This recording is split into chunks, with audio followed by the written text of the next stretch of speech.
വാർത്തകൾ വീണ്ടും. വക്കാലത്ത് നാരായണൻകുട്ടി വിദ്യുച്ഛക്തി വകുപ്പ് മന്ത്രി ശശിധരക്കുറുപ്പിനെതിരെ ഫയൽ ചെയ്ത കേസ് പാലക്കാട് ജില്ലാ കോടതിയിൽ ഇന്ന് വിചാരണയ്ക്കെടുക്കും.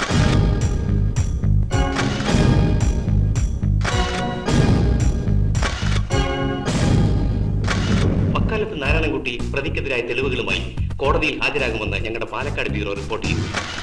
സംസ്ഥാന മന്ത്രിസഭയുടെ നിലനിൽപ്പിനെ തന്നെ നിർണ്ണയിക്കാൻ പോകുന്ന ഈ നിയമയുദ്ധത്തിന്റെ ഫലം ഭരണകക്ഷിയും പ്രതിപക്ഷവും ഒരുപോലെ ഉത്കണ്ഠയോടെ ഉറ്റുനോക്കുന്ന ഒന്നാണ്. എന്റെ മാനം രക്ഷിക്കാനുള്ള വല്ല വകുപ്പും കണ്ടുപിടിക്കണോ വക്കീലേ? ഒരു പോയിന്റ് ഉണ്ട്.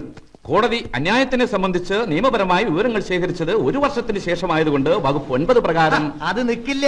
കമഴ്ന്നടിച്ചു വീഴും. കേസ് ചളമാവും. വകുപ്പ് 10 ക്രിമിനൽ നടപടി നിയമം 202 പ്രാധാന്യമുണ്ട്. ആരാടോ ഈ നിയമങ്ങളൊക്കെ ഉണ്ടാക്കണത്? അവന്റെ ഒടുക്കത്തെ വകുപ്പ് നിയമവും. വക്കീലെ, ഈ കേസിലെ പരമാവധി ശിക്ഷ വെറും 3 മാസത്തെ തടവാ. എനക്കതറിയാം. നമ്മൾ എത്ര പ്രാവശ്യം ജയിലിൽ കിടന്നതാ. അറിയാം. അനക്കറിയാം, ഓരറിയത്തില്ല. അതുകൊണ്ട് നമ്മൾ മന്ത്രിയായി. ഇപ്പൊ വിദ്യുച്ഛക്തി മന്ത്രിക്ക് വക്കാലത്ത് നാരായണൻകുട്ടിന്റെ ഷോക്ക് ട്രീറ്റ്മെന്റ് എന്ന് പത്രത്തിലെ തലക്കെട്ട്. ആ വഴിക്കൊന്ന് ആലോചിച്ചാലോ സാർ? സാറിന് മെന്റൽ ആണെന്ന് പറഞ്ഞൊരു ഷോക്ക് ട്രീറ്റ്മെന്റിന്റെ സർട്ടിഫിക്കറ്റ് സംഘടിപ്പിച്ചാലോ? എടോ, ഒരു സർട്ടിഫിക്കറ്റ് തിരുത്തിയതിന്റെ ഊരാക്കൂട് കഴിക്കാൻ ശ്രമിക്കുമ്പോഴാണ് മറ്റൊരു സർട്ടിഫിക്കറ്റ്. വക്കീലെ, വെള്ളത്തിൽ കിടക്കണ തവളയ്ക്ക് കരിക്ക് വെട്ടി കൊടുക്കല്ലേ. വക്കീല് പല വകുപ്പും പറയും. വല്ലത് നടക്കണ പോലീസിന്റെ വകുപ്പ് നടക്കൂ. അവനൊന്നും കോടതിയിൽ ഹാജരാവാൻ പാടില്ല, അല്ലേ സാർ? അങ്ങനെ വല്ലതും ചെയ്യും ഇന്നലെ ചന്ദ്ര. ഫോട്ടോ സെറ്റ് ഉള്ളോ? ഒറിജിനൽ ബുക്ക് എന്തി? ആ പൊല്യൂഷൻ കൺട്രോൾ സർട്ടിഫിക്കറ്റ് അങ്ങോട്ട് നീങ്ങിക്കാം. ബുക്ക് എടുക്ക. ഡിക്കി തുറക്കണോ?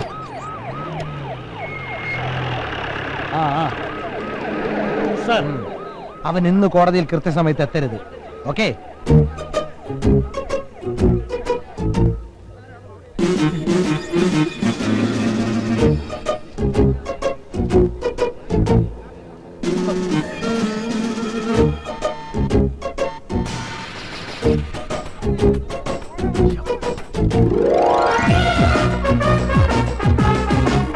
രാവിലെ കോടതി പോകാൻ വേണ്ടി ധൃതിയിൽ വീട്ടിൽ നിന്ന് ഇറങ്ങിയപ്പോഴാ വഴിയിലൊരു ബ്ലോക്ക്. ഞാൻ വിചാരിച്ചു വലിയ ആക്സിഡന്റ് ആയിരിക്കും. അപ്പോഴാണ് ആരോ പറഞ്ഞത് പോലീസ് ചെക്കിംഗ് ആണെന്ന്. നോക്കിയപ്പോ സാറ്. പിന്നെ ഞാൻ വിചാരിച്ചു മാസം അവസാനം ആവുമ്പോഴാണല്ലോ പരിപാടി. ഡ്രൈവിംഗ് ലൈസൻസ്, വാഹന നികുതി അടച്ച രസീത്, ഇൻഷുറൻസ് പേപ്പർ, എവരിതിങ് ഓക്കെ. എത്രയും പെട്ടെന്ന് നോക്കി ഒഴിവാക്കി തന്ന വലിയ ഉപകാരം. 11 മണിക്ക് കോടതിയിൽ എത്താനുള്ള. ലൈസൻസ് എടുക്കടാ. ഓ, ലൈസൻസ് എടുക്കടാ. അതല്ലേ ഇപ്പൊ തന്നത്? എപ്പോ തന്നു? എന്തോ? ഓ, അങ്ങനെ. ഓ, ഇങ്ങനെയാ സാറേ, ഇത് വക്കാലത്ത് നാരായണൻകുട്ടിയാ. അയാളോട് നിയമം പറഞ്ഞാലേ സാറിന് ഉത്തരം മുട്ടിപ്പോവും. ഇവൻ നിയമം പറഞ്ഞോണ്ടിരുന്നോട്ടാ. അതിന് ആക്ഷൻ എടുക്കാനുള്ള അധികാരം ഇരിക്കാ. ഇവനെ ജീപ്പിലേക്ക് എടുക്കടാ. ഇവനെ സ്കൂട്ടർ സ്റ്റേഷനിലേക്ക് എടുക്കടാ. സർക്കിൾ ഇൻസ്പെക്ടർ ചന്ദ്രൻ സാർ, ഒരു നാരായണൻകുട്ടിയുടെ വഴിമുടക്കുന്നതിന് എന്തിനാണ് ഇത്രയും പാവങ്ങൾ ഇട്ട് വട്ടം ചുറ്റിക്കുന്നത്? ഒരു പൊതുജന സേവകനായ സാറിപ്പോ ഫലത്തിൽ ഒരു പൊതുജന ശത്രുവായിട്ട് മാറിക്കൊണ്ടിരിക്കുക. പിന്നെ ഈ ജനങ്ങൾ എന്നോടൊപ്പം ഉള്ള കാലം വരെ എനിക്ക് വക്കാലത്ത് നാരായണൻകുട്ടിനെ വെറുതെ വിട്ടില്ലെങ്കിൽ എന്ത്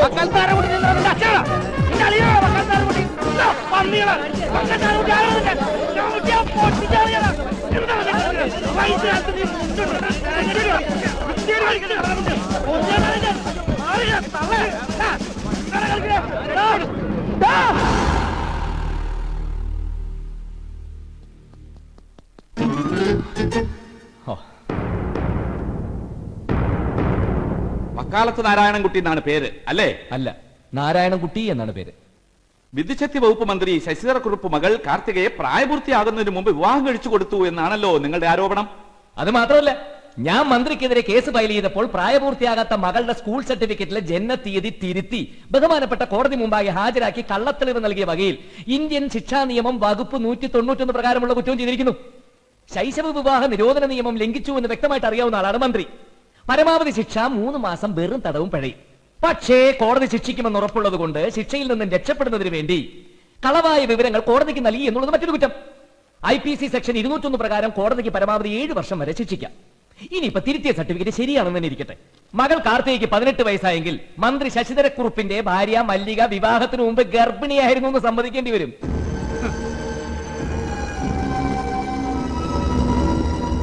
രേഖയനുസരിച്ച് മന്ത്രിക്ക് ഇപ്പൊ 53 വയസ്സ്, കല്യാണം നടന്നത് 36ാമത്തെ വയസ്സിൽ.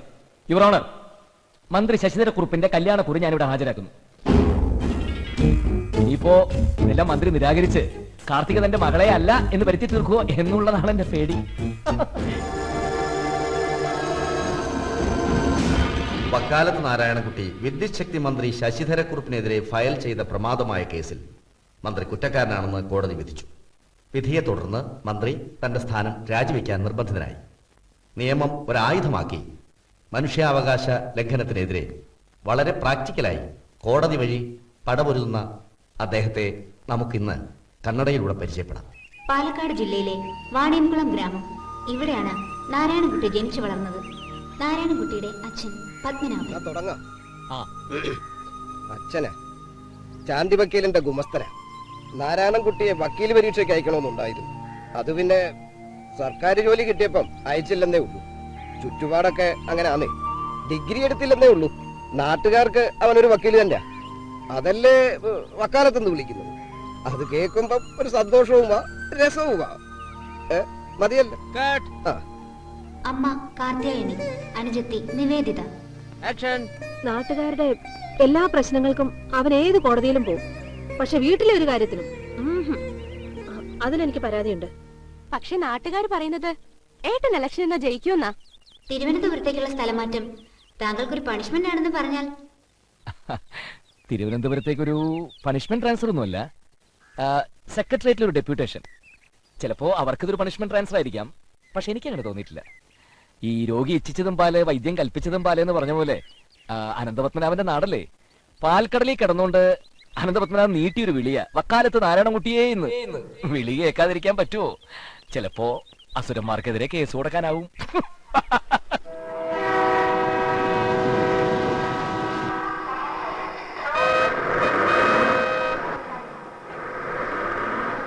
ഞാൻ അഡ്വക്കേറ്റ് മാത്യു. ഇങ്ങോട്ട് പെട്ടെന്ന് എത്താൻ ഒരു ഫോൺ കോൾ കിട്ടിയിട്ട് വന്നതാ. എസ് അദ്ദേഹം ഇപ്പൊ വരും. സാർ അകത്തോട്ടിരിക്കണം.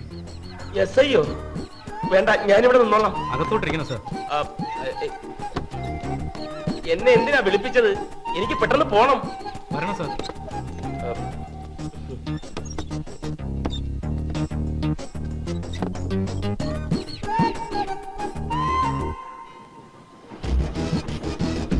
എടാ മാത്യു, പാല് മുഴുവൻ കുടിക്കേ, ഇല്ലെങ്കിൽ അമ്മ ഇപ്പൊ പോലീസിനെ വിളിക്കും.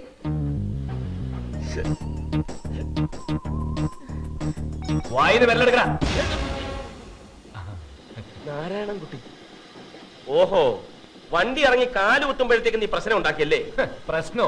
റെയിൽവേക്കാരുണ്ടാക്കിയ ഒരു പ്രശ്നത്തിന് പരിഹാരം ആവശ്യപ്പെട്ടപ്പോ അവരെന്നെ പിടിച്ച് ലോക്കപ്പിലിട്ടു. നീ എന്തെങ്കിലും ഒപ്പിക്കാതെ. ദാ നോക്ക്, വെറും കപ്പലണ്ടി മിഠായിയ. ഇതിന് മാക്സിമം റീറ്റെയിൽ പ്രൈസ് 11 രൂപ 50 പൈസയാ. പക്ഷെ തീവണ്ടിയിൽ എന്നോട് ഇതിന് 12 രൂപ വാങ്ങിയത്. സർവീസ് ചാർജ് ഈടാക്കിയതാവും. നാരായണൻകുട്ടി, റെയിൽവേ മൊബൈൽ അല്ലേ? അത് മുടൻ തന്നെയായോ. പാക്കേജിംഗ് ആൻഡ് കമ്മോഡിറ്റീസ് ആക്ട് എന്താ റെയിൽവേക്കും ബാധകല്ലേ? നീ പറ, ഇവനെ ഒന്നും വെറുതെ വിട്ടൂടാ, കേസ് ചാർജ് ചെയ്യണം. എന്താ നീ ബാധിക്കില്ലേ?